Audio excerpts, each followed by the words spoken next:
요즘 TV를 보시는 분들은 아마 그 대국민 오디션에 대한 열풍을 좀 실감을 하실 것입니다. 최근 들어서 국민들이 직접 참여하는 오디션이 대환영을 받고 있죠. 가수 중에 우리 인천 출신 허각이라고 하는 사람이 1등을 한 것도 제가 알고 있습니다. 인천 출신입니다. 요즘 잘 나가는 걸로 알고 있는데 또 뭐 코리아 갓 탤런트인가 하는 그런 데서는 연기로 또 이렇게 실력을 겨루어서 주민정인가 하는 고등학교 2학년 학생인데 그 팝핀 댄스라고 하는 것으로 또 1등을 해서 3억을 탔습니다.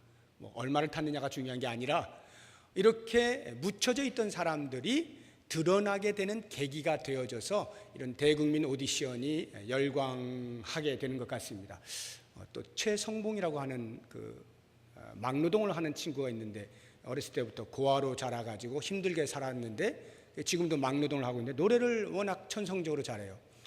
그래서 이 성악을 하는데 비록 아깝게 2등을 하긴 했습니다만 거의 뭐 1등 수준으로 계속 하다가 마지막에 밀렸는데 그 친구도 노래를 그렇게 잘해요. 그래서 그 진주가 발견이 된 거죠. 우리가 왜 이런 그 대국민 오디션 같은 것들에 대하여 환호하고 열광을 하는가 하면 희망이 있기 때문에 그렇습니다. 그냥 이렇게 묻혀 사는 것만은 아니구나.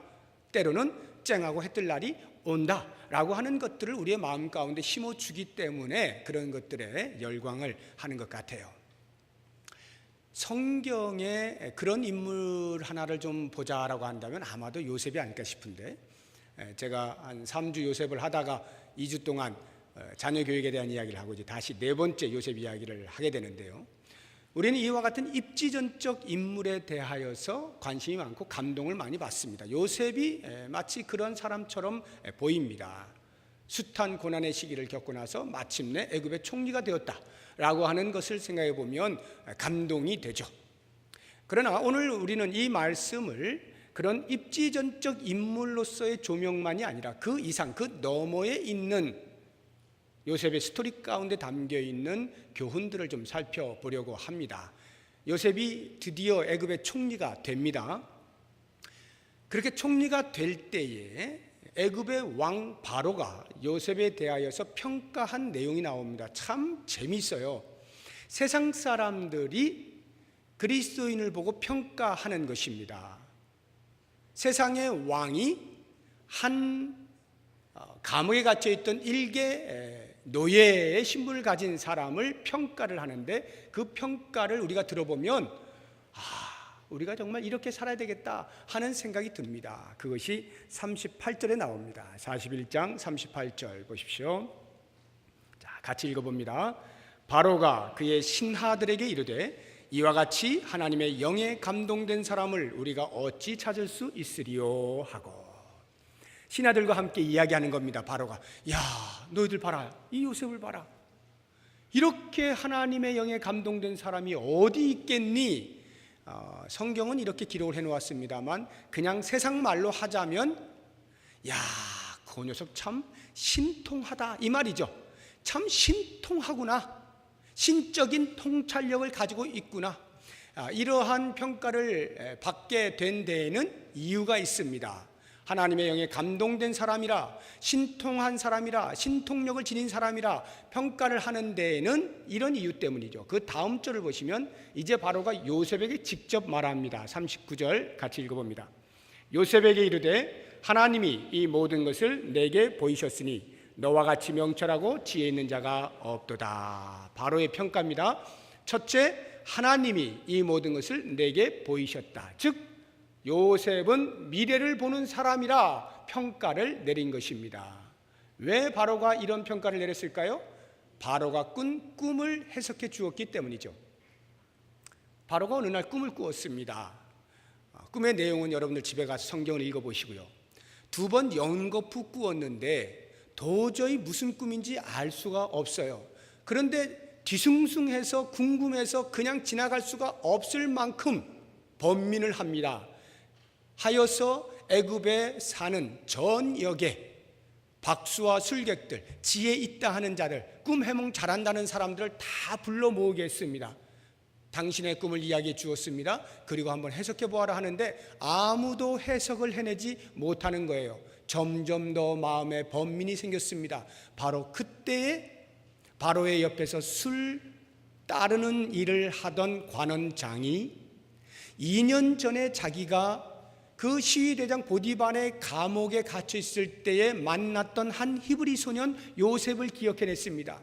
자기와 떡 맡은 관원장이 똑같이 반역죄로 그 감옥에 들어갔는데 같은 날 꿈을 꾸었어요. 그런데 그 꿈에 대하여서 알지 못하다가 요셉이 근심 어린 빛을 보고는 나에게 구하소서 해서 말을 해 주었더니 그 꿈을 해석해 주었는데 그 꿈대로 술 맡은 관원장은 복직이 되고 떡 맡은 관원장은 형장의 이슬로 사라지게 된 것을 그가 기억을 해낸 것입니다. 그리고는 바로 왕에게 바로 왕이여, 내가 2년 전에 이런 일이 있었는데 참으로 신통한 소년입니다. 아마 바로 왕의 꿈도 해석을 할 것으로 여겨집니다 라고 해서 바로가 요셉을 불러들이는 것입니다. 그리고는 요셉에게 말을 합니다. 내가 이러이러한 꿈을 꾸었다. 어떠냐? 라고 했더니 요셉이 조금도 주저하지 아니하고 망설이지도 아니하고 고민하지 아니한 채 그냥 술술술술 해석을 해 준 것입니다. 자그마치 바로가 그 꿈을 꾼 때로부터 14년 후에 일어날 일, 14년 동안 있을 일, 그때로부터 14년 동안 일어나게 될 일에 대하여서 요셉이 해석을 해주고 있는 것입니다. 이렇게 바로가 볼 때에는 이 소년이야말로 참으로 신통하다.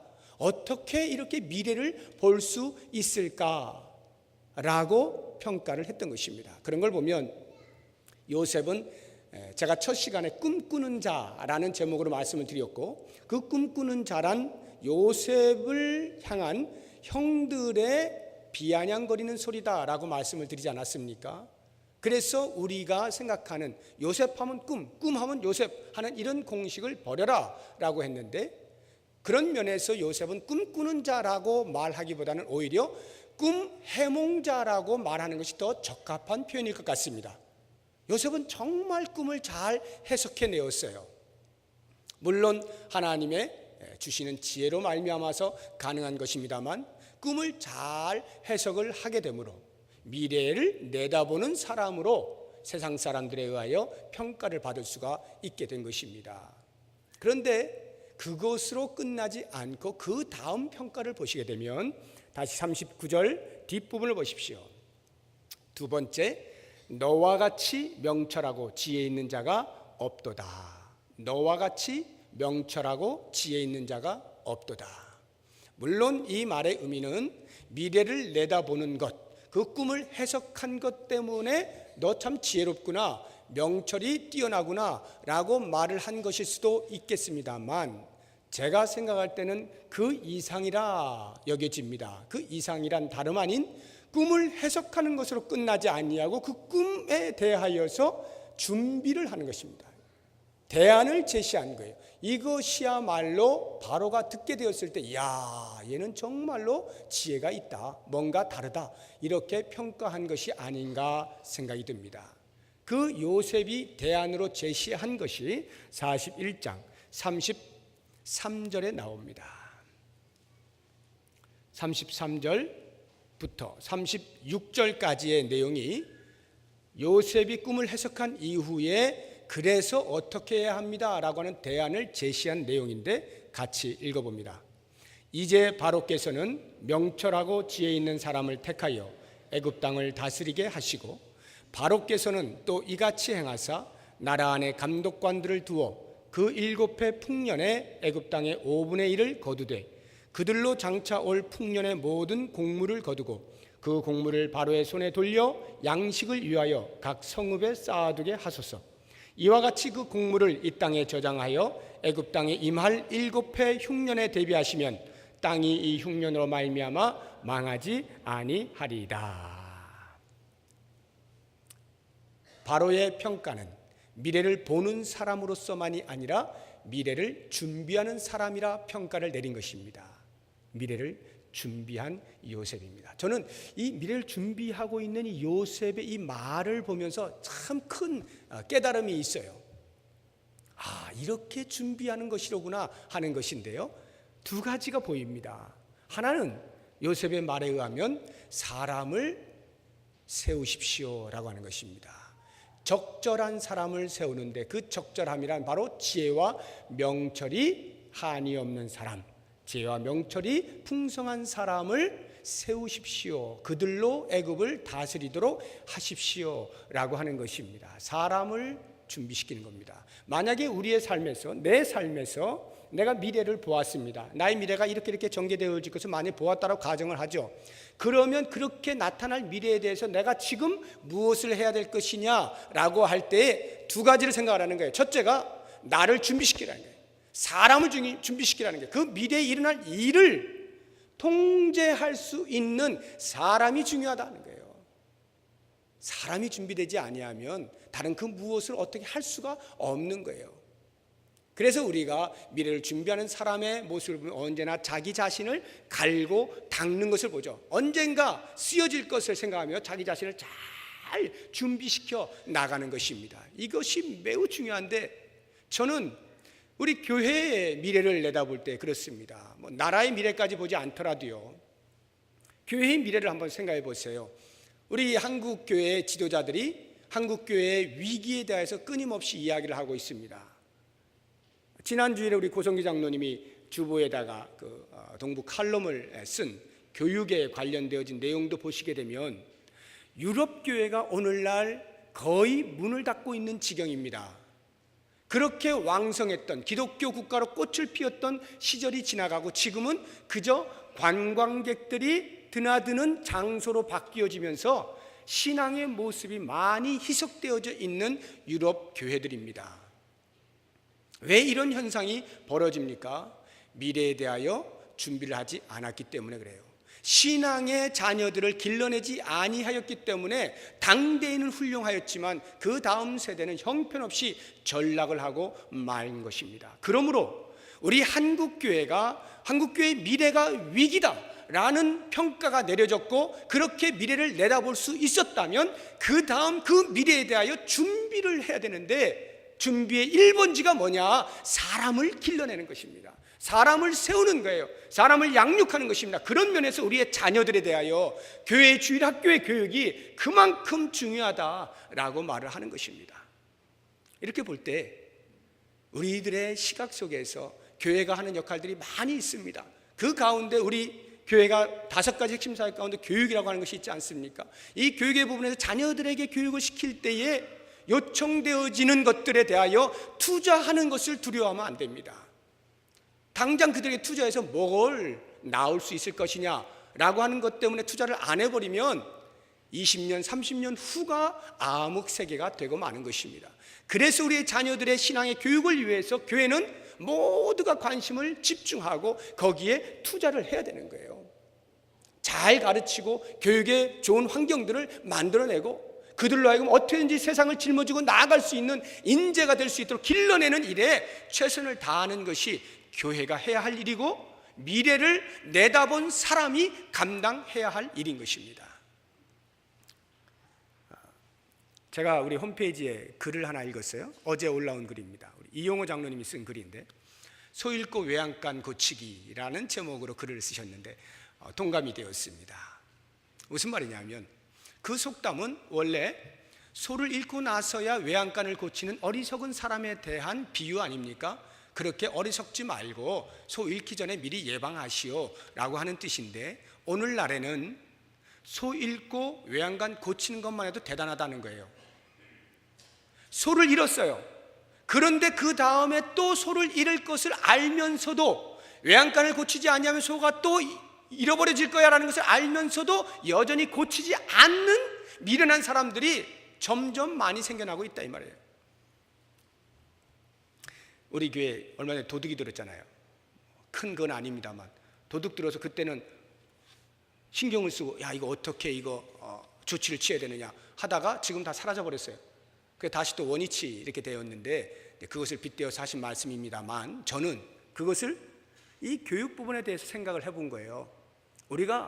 우리의 미래는 사람에게 달려있다, 우리의 자녀에게 달려있다 분명히 예견을 했어요. 그럼에도 불구하고 그 부분에 대한 노력을 하지 않는다면 이건 아무것도 아닌 거예요. 소 잃고 외양간도 안 고치는 미련한 사람이 된다, 이런 말이에요. 유럽 교회가 소를 잃어버렸습니다.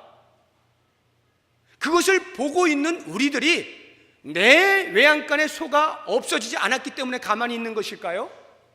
분명히 이대로 있으면 소를 다 잃어버리게 생길 것을 알면서도 외양간을 고치지 않는다라고 한다면 이처럼 미련한 것은 없는 거죠. 요셉은 미래를 내다보는 예견이 있었을 뿐만 아니라 그것에 대하여 어떻게 준비해야 되는가를 아는 사람이었습니다. 이것이 바로 지혜와 명철이 한이 없다라고 하는 말입니다. 사람을 세울 수 있어야 돼요. 사람을 길러내야 합니다. 두 번째, 사람만 기르는 것으로 그러면 다 되냐? 물론 그것이 제일 중요합니다만은 그 다음 따라와야 하는 것이 있습니다. 오늘 말씀을 보시면은 34절부터 보시면 33절은 사람을 세워라 라고 하는 것이고 34절부터는 방법을 이야기하고 있습니다. 감독관들 그렇게 두어서 7해 풍년의 해에 애굽 땅의 5분의 1을 거두고 그것을 저장하였다가 흉년이 들면 창고의 문을 열고 그것을 나누어 주어서 땅이 망하지 않도록 하라라는 방법을, 정확한 방법을 제시하고 있어요. 이건 무엇을 말하느냐 하면 사람을 세우는 것과 동시에 그 사람이 그렇게 일을 하면서 미래를 잘 대처해 나갈 수 있는 시스템을 마련해라, 이런 말이에요. 방법들을 강구하라, 이런 말입니다. 그런데 우리들은 우리의 미래에 대하여서 그렇게 예견하고 나 자신은 준비 혹시 할 수 있을는지 몰라도 그래서 그 다음에 어떻게 해야 할까라고 하는 이 방법적인 면에 대해서는 그다지 신경을 쓰지 않는 경우가 있습니다. 우리 교회의 미래에 대하여서 교회가 하나님의 손에 들림받아서 사용되기 위하여 사명을 잘 감당하기 위하여 우리는 무엇을 어떻게 준비하느냐, 사람을 기를 뿐만 아니라 그래서 그 사명을 감당하기에 적합한 환경을 만들어야 한다는 이 부분에 대하여 자각할 수 있어야 된다는 것입니다. 근데 우리가 왜 이걸 잘 못하느냐 하면 지금까지 우리가 해온 것이 있어요. 해온 것에 대해 우리는 너무나 익숙합니다. 이것을 바꾸는 것을 원치 않아요. 왜냐하면 귀찮아요. 바뀌어질 때 오는 에너지가 있습니다. 그 에너지를 쏟기가 귀찮은 것입니다. 그렇기 때문에 무엇인가 변화되어지는 것에 대하여 두려움을 가져요. 그냥 큰 차이 아니면은 하던 거 그냥 합시다. 이게 안전하니까요. 편안하게 갈 수 있잖아요. 늘 하던 거 익숙하니까 편안하잖아요. 그런데 좋은 전통은 유지하고 발전시켜야 하지만 시대에 따라서 바뀌어져야 하는 것들에 대해서조차도 계속 고수하려고 하면 그 전통이 우리의 앞으로 나아가는 발목을 붙잡는 것입니다. 그러므로 우리는 과감하게 익숙한 것을 버릴 준비를 해야 돼요.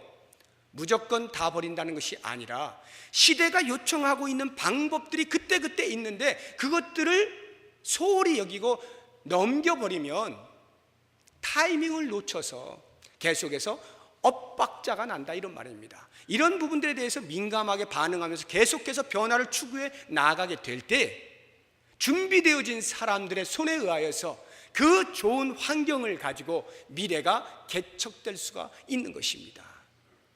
저는 요셉의 이와 같은 모습을 보면 참으로 하나님의 신에 감동된 자라, 하나님의 영에 감동된 자로구나, 지혜와 명철이 한이 없는 사람이로구나, 이 바로의 평가가 참으로 맞다 하는 생각을 해보면서 그러한 지혜와 명철이 나에게도 있어야 되겠다, 우리 교회에도 있어야 되겠다 하는 생각을 해보게 되는 것입니다.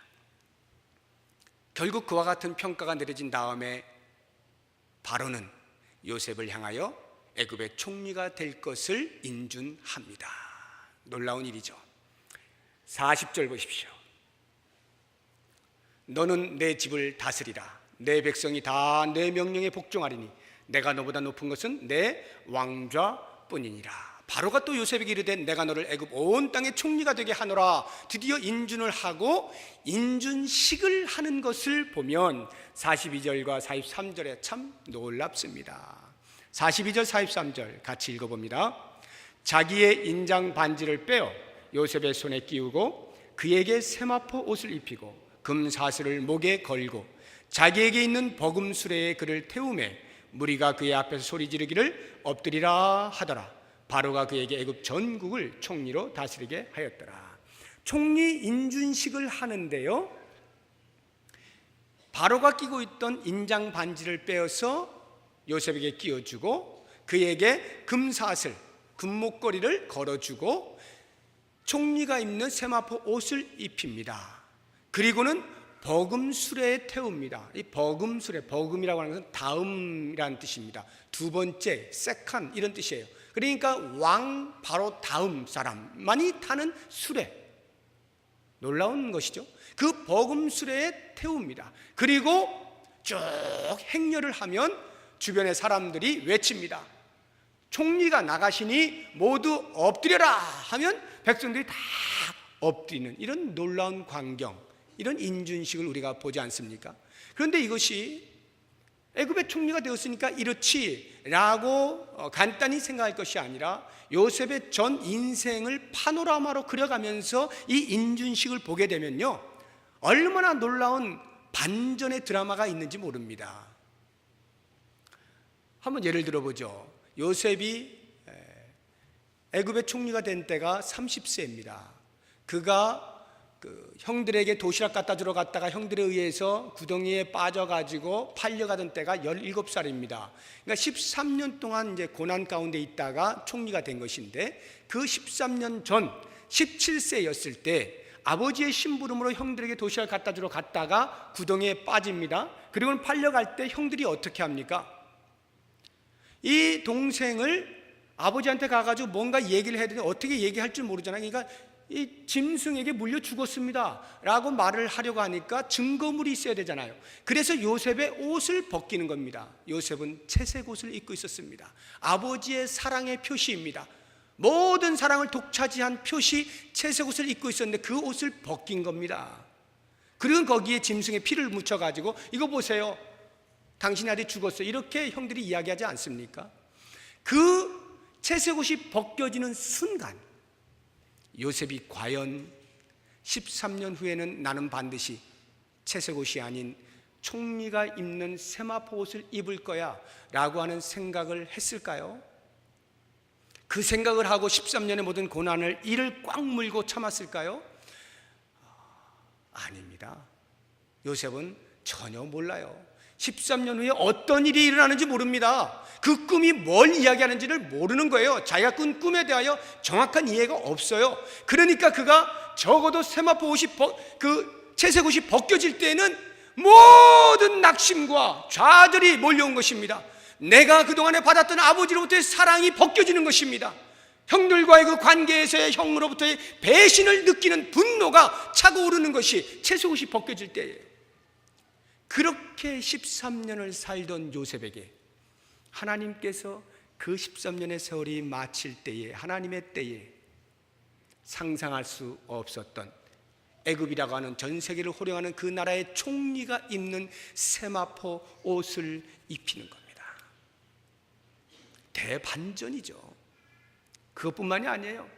요셉이 은 20냥에 미디안 상인들에 의하여 팔려가지 않습니까? 그 곳에서부터 애굽으로 팔려가기까지 어떻게 했겠어요? 그들이 끌고 다니는 수레에 앉아서 갇혀서 갔을 거 아니에요? 그때의 요셉이 설마 내가 13년 후에 하나님께서 나를 애굽의 총리가 타는 버금수레에 앉힐 거야, 이 상상을 하고 거기에 앉아있지는 않았을 거예요. 아마도 모르긴 몰라도 그 수레에 타고 가면서 갇혀가면서 내 인생 종치는구나, 끝났구나, 이제 어디로 간단 말인가. 17살밖에 안 된 그 젊은 아이가 아버지의 품을 떠나서, 가족의 품을 떠나서 어디론가 노예의 삶으로 끌려가게 되어질 그 신세에 대하여 한탄을 하고 있을 것이고 두려워하고 있을 것이고 겁먹고 그렇게 수레를 타고 가고 있었지 않았겠어요? 그런데 13년이 지난 그날 하나님께서 애굽의 총리만이 타는 버금 수레에 앉히시는 거예요. 대반전이죠.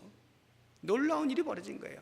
그리고는 그 수레에 앉아서 미디안 상인들의 끌고 가는 수레에 앉았을 때 수없이 많은 사람들의 시선이 얼마나 따가웠겠어요. 자기를 뭘로 보겠어요?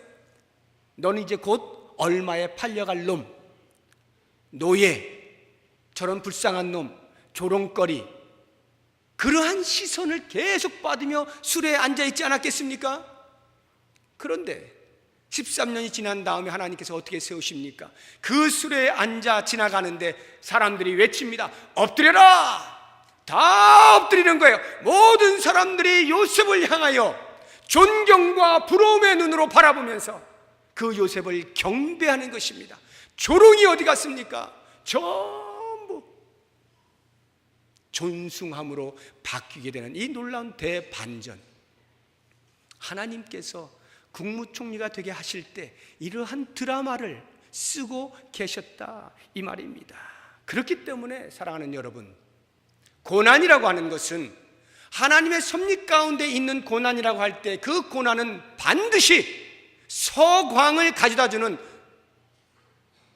그 전조에 불과한 것입니다. 그래서 변장된 축복이라는 말을 하는 이유가 거기에 있는 것입니다.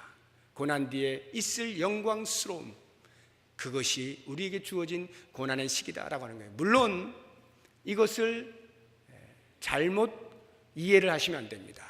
내가 잘못해가지고 고난을 당해 하나님께서 야, 너 빨리 좀 깨달아라 하고 고난을 주시는 그러한 고난을 받는데 마치 내가 이 고난만 잘 참으면 쨍하고 해 뜰 날이 올 거야, 이렇게 생각하는 그건 큰 오해입니다. 내가 잘못해서 고난을 받을 때는요, 다른 것 없습니다. 빨리 무릎 꿇고 회개하는 것밖에 없어요. 주님 잘못했습니다, 용서해 주십시오. 그래야 그 고난이 지나가요. 계속 버티고 있어봐야 고난만 더 심해질 뿐입니다. 깨달을 때까지 고난을 주시는 거예요. 그러니까 회개해야 할 고난은 회개해서 없애야 되는 것입니다. 이걸 착각하는 사람들이 있어요.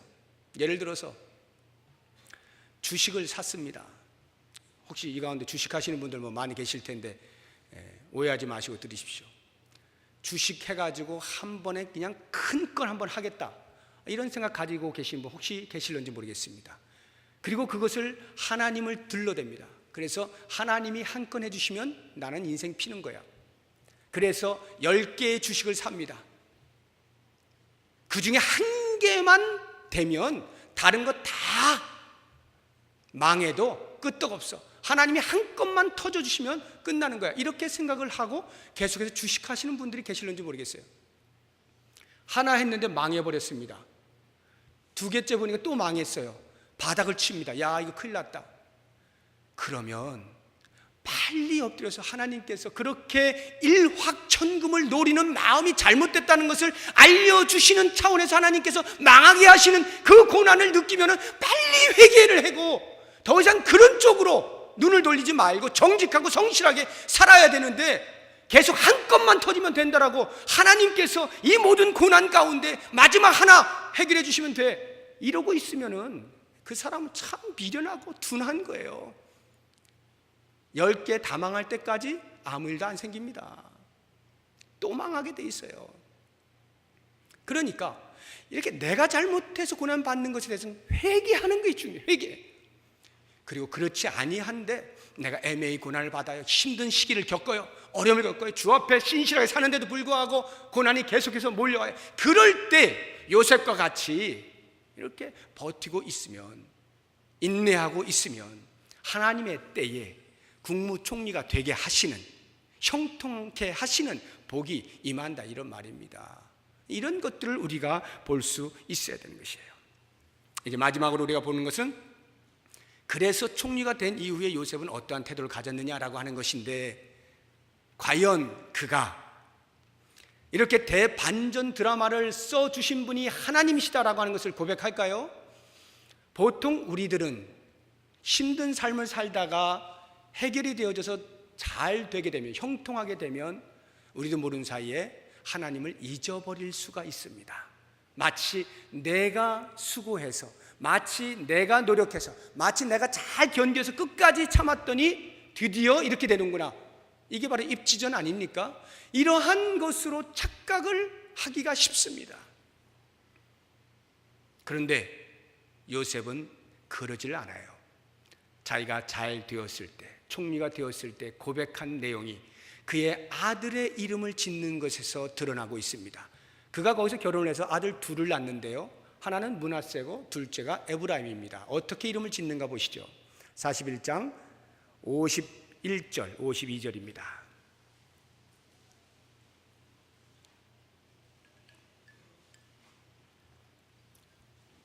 51절 52절 같이 읽어봅니다.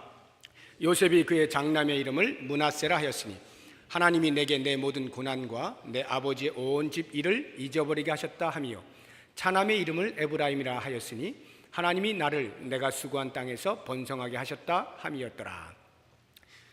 히브리 사람들은 이름을 지을 때 반드시 이름의 뜻을 가지고 짓습니다. 우리나라 사람들도 그렇죠. 므낫세란 이름의 뜻은 잊어버렸다 하는 뜻입니다. 잊어버림. 에브라임이라는 이름의 뜻은 창성케 됨 또는 번성케 됨이라고 하는 뜻을 가지고 있습니다. 그런데 뭘 잊어버렸느냐? 지금까지 내가 겪은 모든 고난을 잊어버렸다. 잊어버렸다는 말은 이제 사라졌다, 제거했다, 다 없어졌다, 이런 말이에요. 그런데 그 주체가 누구냐라고 하는 것인데, 내가 이렇게 노력했더니 드디어 이렇게 됐다, 이게 아니에요. 요셉의 고백을 보면 다시 51절, 요셉이 그의 장남의 이름을 므낫세라 하였으니 그 다음 하나님이 내게 내 모든 고난과 내 아버지의 온 집을 잊어버리게 하셨다. 하나님이 그렇게 하셨다. 52절 보세요. 차남의 이름이 에브라임이라 했으니 하나님이 나를 내가 수고한 땅에 번성하게 하셨다. 하나님이 하셨다는 거죠. 하나님이 일하신다는 거고, 하나님의 주권과 하나님의 중심 사상이 선명하게 드러나고 있습니다. 요셉은 이런 사람이에요. 잘 되었을 때에 내가 했다라고 말하지 않냐고 하나님이 하셨다라고 말합니다. 그것이 정확한 거예요. 요셉은 정확하게 역사를 보았습니다. 읽을 줄 알았습니다. 사람들은 하나님이 해주셨음에도 불구하고 그거를 깜빡하고 내가 한 것처럼 좀 드러내고 싶을 그러한 자랑스러움이 있어요. 잘 될 때. 그러다 보니까 자기도 모르는 사이에 자꾸 하나님이 뒷전으로 가게 되어지고, 결국 그렇게 교만해진 사람이 멸망을 초래하게 되는 것이죠. 요셉은 잘 될 때 교만하지 않았어요. 지극히 겸손했어요. 아니요, 겸손이 아니라 사실을 정확히 인지했습니다. 하나님이 하신 거예요.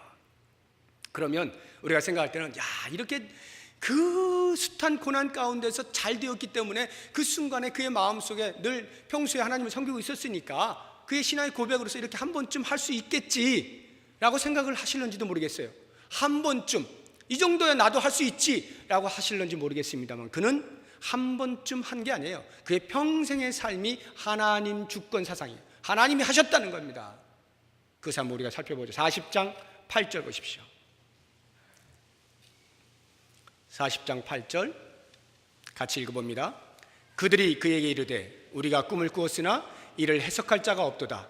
요셉이 그들에게 이르되 해석은 하나님께 있지 아니하니까 청하건대 내게 이르소서. 누가 해석한다고요? 나는 꿈 잘 해석하는 사람이야, 나한테 말해봐, 내가 다 알아서 해줄게. No, 하나님께 해석이 있다. 하나님이 해석하실 것이다, 이 고백이에요. 41장 16절 보십시오. 16절 같이 읽어봅니다. 요셉이 바로에게 대답하여 이르되 내가 아니라 하나님께서 바로에게 편안한 대답을 하시리이다. 하나님께서 하신다는 거예요. 25절입니다. 요셉이 바로에게 아뢰되 바로의 꿈은 하나라. 하나님이 그가 하실 일을 바로에게 보이심이니이다. 32절 보십시오.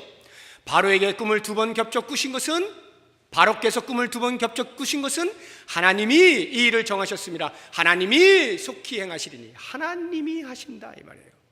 자기 자신의 삶에 대하여 하나님이 간섭하시는 것뿐만 아니라 바로의 꿈조차도 하나님께서 진행하시고 역사를 주관하시는 분이 하나님이십니다. 하나님이 중심이십니다. 하나님이 일하시는 분입니다. 그러므로 내게 있는 모든 일은 내가 형통할 때에도 하나님의 은혜입니다. 하나님이 하셨습니다. 이 고백을 너무나도 자연스럽게 하고 있는 것입니다. 바로 이것이야말로 우리가 고백해야 될 부분이 아니냐 하는 생각을 해봅니다. 이렇게 겸손할 때 하나님이 들어 사용하시는 거예요. 예수님을 보세요. 예수님께서 죽기까지 십자가에 못 박혀서 순종하시지 않습니까? 그때 사도들의 고백이 뭡니까? 너희들이, 유대인들아, 너희들이 예수를 십자가에 못 박아, 그 십자가에 못 박은 예수를 너희가 믿는 하나님께서 죽음에서 다시 부활케 하시고 높이 올리셨다. 이것이 사도들의 공통된 고백 아닙니까? 예수님은 단지 하나님의 뜻에 순종하여 십자가를 지었을 뿐인데 하나님께서 그를 부활케 하시고 높은 곳에 두셔서 만유가 그 앞에 무릎을 꿇게 만드는 그러한 영광을 보여주신단 말이에요. 요셉이 어떻게 요셉이 될 수 있었느냐? 겸손입니다. 총리가 된 이후에 그의 삶의 겸손이 요셉을 요셉되게 하는데 그 이후의 삶이 무엇입니까? 왜 하나님께서 요셉으로 총리가 되게 하셨어요? 가장 궁극적인 것은 야곱과의 약속이라고 했죠. 아브라함과의 약속입니다. 그 조상들과의 약속 때문이에요. 아브라함의 자손들, 이삭의 자손들, 야곱의 자손들, 그 자손들을 번성케 하겠다라고 하는 약속을 이루어내시기 위하여서 온 땅에 기근을 들게 하시고 그 야곱의 가족들을 한 곳으로 모으시는 겁니다. 그 일을 위하여 요셉을 먼저 보내시는 것이고, 그래서 고센 땅으로 한 곳에 모아서 번성케 만드신 그 궁극적인 목적을 위하여 이렇게 요셉으로 국무총리가 되게 하셨지만, 그것만이 아니라 그로 인하여서 세상이 구원을 얻는 역사를 일으키지 않습니까? 겸손할 때, 하나님이 총리가 되게 하신 것에 대한 온전한 고백을 내릴 때 하나님은 그로 하여금 세상을 살릴 통로로 삼으신 것입니다.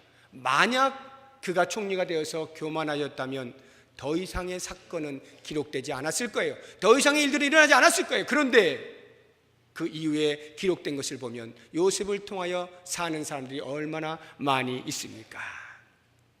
55절 보십시오. 55절 우리 같이 읽어봅니다.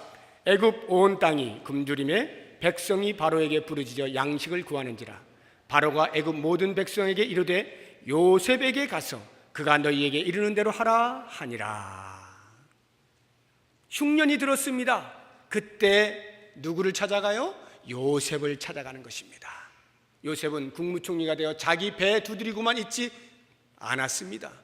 온 세상을 구원하기 위하여 그 역할을 감당하고 있어요. 애굽 전역을 살립니다. 뿐만 아니라 56절 보면 온 지면에 기근이 있음에 요셉이 모든 창고를 열고 애굽 백성에게 팔세 애굽 땅에 기근이 심해 해서 각국 백성들, 모든 나라 백성들도 다 요셉에게 와서 쌀을 얻어야만 되는 복의 통로가 되어진 거예요. 생명의 통로가 되어진 것입니다.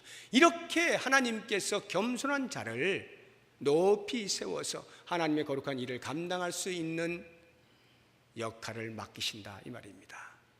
오늘 우리가 요셉이 총리가 되는 이 과정들을 살펴보면서 이제 결론의 말씀으로 몇 가지 정리를 해보면, 우선 요셉처럼 하나님의 영에 감동된 사람이면 참 좋겠다 하는 것입니다. 그런 소망을 좀 꿈꾸시면서 하나님, 저에게도 지혜와 명철이 충만케 하여 주십시오. 미래를 보게 해 주십시오. 혹시 이 미래를 본다는 말에 오해를 안 하시고 들으셔야 되는데, 미래를 보게 해 주십시오. 그리고 미래를 준비하는 사람이 되게 해 주십시오. 그와 같은 지혜와 명철이 저에게 있게 해 주십시오. 우리 교회에 있게 해 주십시오. 이렇게 마음에 다짐하는 시간이 됐으면 좋겠고, 또 다른 하나는 이것입니다. 언제 어느 때이든지 하나님이 하시는 것이므로 고난 가운데에서 좌절하지 말고 형통할 때 교만하지 않는, 이것이 우리의 기도의 제목이 되어야 될 것입니다. 고난 중에 있을 때 그것이 끝이라고 여기고 좌절하지 아니하고 반드시 하나님께서 열어주실 것을 바라보면서 참고 견디고, 형통하게 되어질 때 내가 했노라 교만하지 아니하고 하나님이 하셨다 고백하는 겸손함 속에서 하나님의 손에 들려서 크게 쓰임받는 영광스러운 삶을 사실 수 있기를 주의 이름으로 축복합니다. 기도하겠습니다. 하나님, 우리의 삶이 하나님 앞에 있습니다. 그럼에도 불구하고 때로 찾아오는 고난들이 있고 힘든 역경의 시기를 겪을 때가 있습니다. 주여, 원하옵나니 포기하거나 지치거나 좌절하거나 그 자리에 주저앉지 않게 하시고 하나님의 섭리를 볼 수 있게 하여 주옵소서. 내가 잘 될 때 하나님의 은혜입니다. 하나님이 하셨습니다. 하나님의 주권을 노래하며 하나님의 일하심을 고백하며 겸손히 주께서 맡긴 사명 잘 감당하여 영광스러운 삶을 살아갈 수 있도록 축복하여 주시옵소서. 특별히 주님, 우리 교회를 사랑하여 주셔서 한국 교회를 짊어지고 나갈 교회가 되길 원합니다. 우리 교회의 위기를 뚫고 나아가는데 무엇보다도 하나님의 사람들을 길러내게 하여 주옵시고, 그 사람들이 일하기에 충분한 좋은 환경들을 만들어 나아가는데 노력할 수 있는, 그래서 아름다운 미래를 우리의 후손들에게 물려줄 수 있는 복된 교회가 되게 하여 주시옵소서. 예수님의 이름으로 기도드립니다. 아멘.